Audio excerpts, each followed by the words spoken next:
परिसरातील दृश्य आहेत। अतिमहत्त्वाच्या व्यक्ती दाखल झालेल्या आहेत। सरसंघचालक मोहन भागवत असतील, उद्योगपती अनिल अंबानी असतील, अशा अनेक महत्त्वाच्या व्यक्ती तिथे दाखल झालेले आहेत। पण उत्तर प्रदेशचे मुख्यमंत्री योगी आदित्यनाथ देखील काही वेळापूर्वीच मंदिर परिसरात आलेले आहेत। तब्बल 7000 VIP लोकांसाठी इथे खुर्च्या आहेत। 7000 या अतिमहत्त्वाच्या व्यक्तींसमोरच हा सगळा प्राणप्रतिष्ठा सोहळा होणार आहे।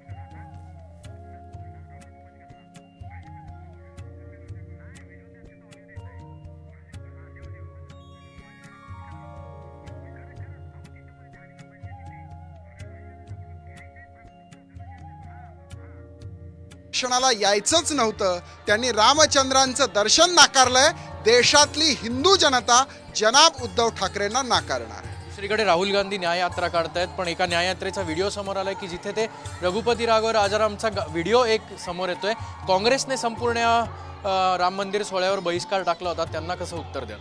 असं आहे की न्याय देण्याची भूमिका ही प्रभू रामचंद्रांची भूमिका असते आणि ज्यांना राम मंदिरात दर्शनाला यायला नको, प्राणप्रतिष्ठेला यायला नको, ते कोणता न्याय देणार? त्यांनी आधी त्यांच्या पक्षातल्या लोकांना न्याय द्यावा, नंतर भारताला न्याय देण्याची गोष्ट करावी। अयोध्या नगरी भगवी झाली असं वाटतंय?